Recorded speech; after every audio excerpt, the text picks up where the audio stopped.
بسم الله.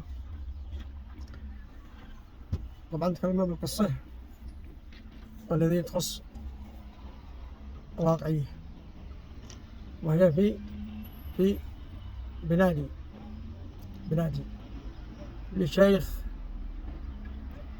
لشيخ مستضعف، فهجروا أهله قبل الناس الآخرين. اسمه الشيخ عبد الله طه الفرادي من حبيش، من بلادي، من جبل الخضراء في حبيش. طبعا كان يدرس عند الشيخ محمد الإمام، صلى الله تعالى أن يحفظ الجميع. ونزل وأسس له المركز، وأسس له كل شيء على أساس إنه يكون المركز لمن؟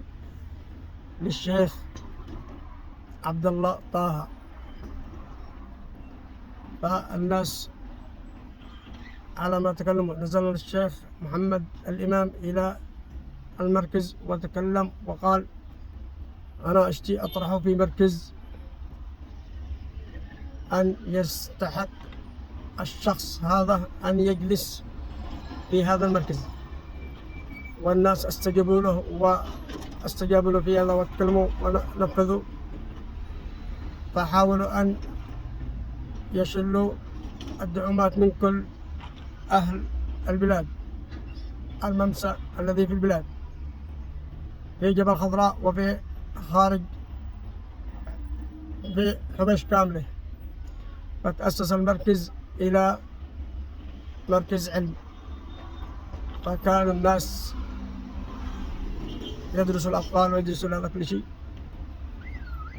فجاءت المشاكل 2011، دخلت الناس إلى دوامة، فدخلوا الناس من دوامة إلى إيش؟ إلى شيء خلافات بالأحزاب، فخلافات في ما جري ب 2014، وأتهاجروا وزادوا الطين بالله. فتخاصم الشيخ عبد الله طه الفرادي هو وشيخه الفاضل محمد الإمام. وهذه قصة واقعية على أساس تبين كل واحد يعرف أنه يكون يضر الإنسان بدون ما يعرف الضرر ما بعد.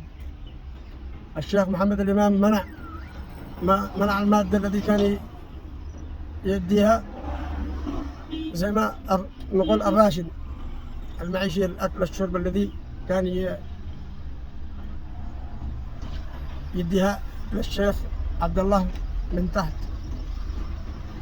الشيخ محمد الإمام. فدخلت الاختلافات بسبب هذول الناس الذي دخلوا بالشيء بالأساس إنه على أساس إنه يكون إيش؟ يكون تفارق وانحازوا. فالشيخ انحاز على الشيخ بسبب من؟ بسبب هؤلاء الذين من اتباعه. فانضم إلى، يعني نقول إلى الشيخ يحيى، فاستجابوا معه من طريقة الشيخ يحيى، استجابوا له من طريقة الشيخ يحيى. فكان الذي تبع الشيخ يحيى وهو لا يعلم الشيخ يحيى من تبع من؟ إنه علن إنهم تبع الشيخ يحيى، فيتكلموا ويسيئوا بالمشايخ في هذا وفي هذا.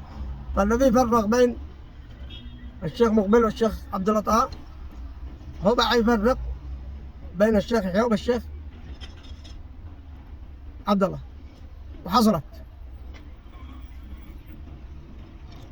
وحصلت من قلبه إلى قلبه.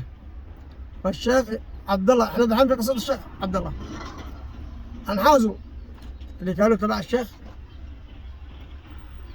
يحيى والشيخ عبد الله، انحازوا وانقسموا، قالت للشيخ. والرجل في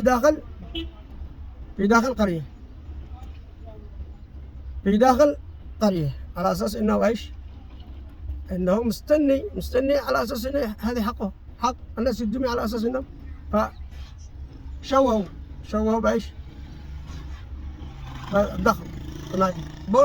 بوناس في داخل قله يشلوا الفلوس على اساس هم مستفيدين ازيد منه.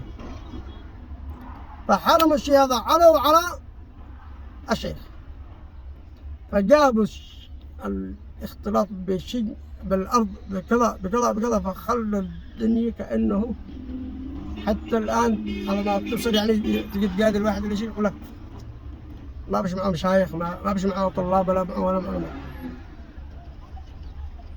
هل هذه كلمتك هذه هل هي صحيحة أو احتقار أو كلام سيء بجميع المشايخ، مش بو بس بجميع المشايخ. اليوم ما تحتقر بو وماسك لي بالشيخ هذا وبتسوق ويوصل أخبار إلى كل الشيخ يوصل له خبر، فجابوا الفتن وجابوا كل شيء. فهذه الآن حصلت المشكلة على أساس إنه أفتري الأرض وأفتري. أنا واحد من بلادهم جاره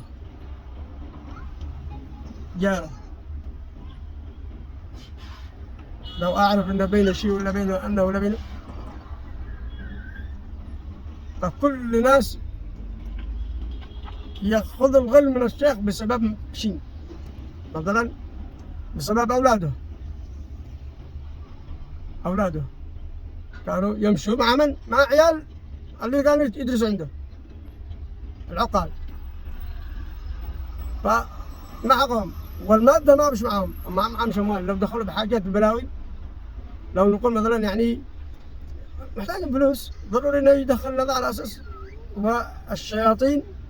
والشياطين يجيوا لعيال المشايخ على أساس ينهوا الدين. هل حد فسر بهذا الشيء إن الشياطين على الإنسان حق وعلى الأطفال وعلى الكبار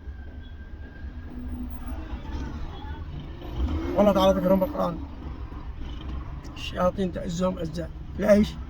للهلاك، للتدبير اللي إيش؟ الذي يهلك والذي يدور مصايب، يدور شيء يخرب. فالعلماء على ما تكلموا قالوا لحمهم مسموم، وهي حقيقة لحمهم مسموم وأكيد 100%. ونقول على ما نتكلم بها العلماء،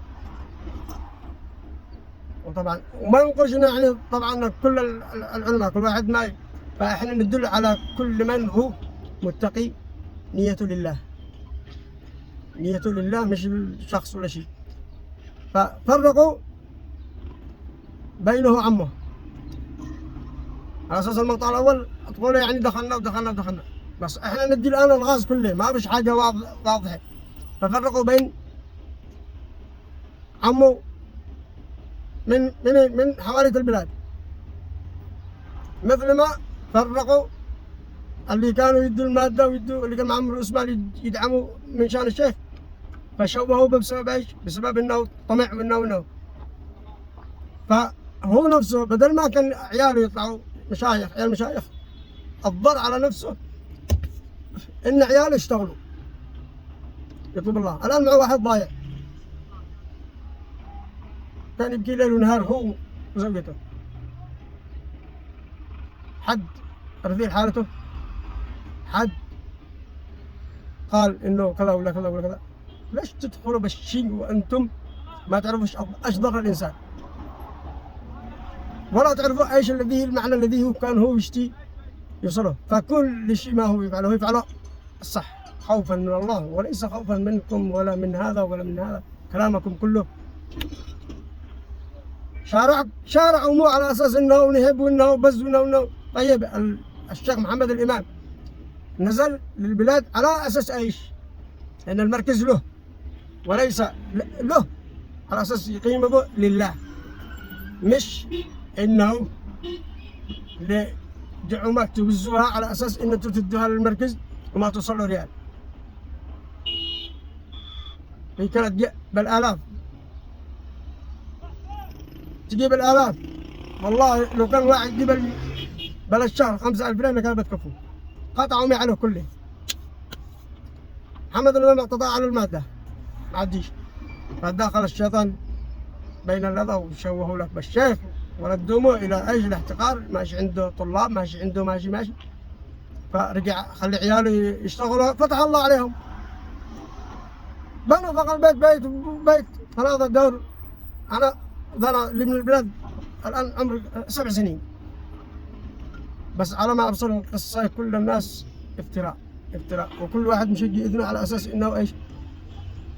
انه لا يطلع لا ينهض، او مثلا يجي هناك بالسعوديه يمسكوه على علمه هذا كل شيء. هو رافض، والله رافض، لا شيء هذا شيء نقل فلت للبلاد، فقال اهلي وبلادي هي اولى. وانا اسال الله تعالى ان توصل رساله اهل البلاد كامله ان يعرفوا المقصد ما هو الشيء الذي ينطق بسبب الحق. الشيخ عبد الله طه الفرادي اظلموه، وصل البيت الى قاف يقتلوه رصاص بالليالي، فاتهموه بحاجات لا، انه قام مع ناس لا يدخل له بالسياسه، ولا هو داخل بشيء، ولا هو داخل باي حاجه، ولا تنظر النظره اللي هي الناس كلهم على اساس ان اولاده كذا ولا كذا. مهما كان الانسان ان هم اولاده، هم مش عارف الافلام، والله لو ساءوا كما ساءوا، لا يصلحهم الله لا يصلحهم الله. دخلوا لعياله بس بشيء لا يضل الله رأس، شخططه وجن وعفاريت، افتراء.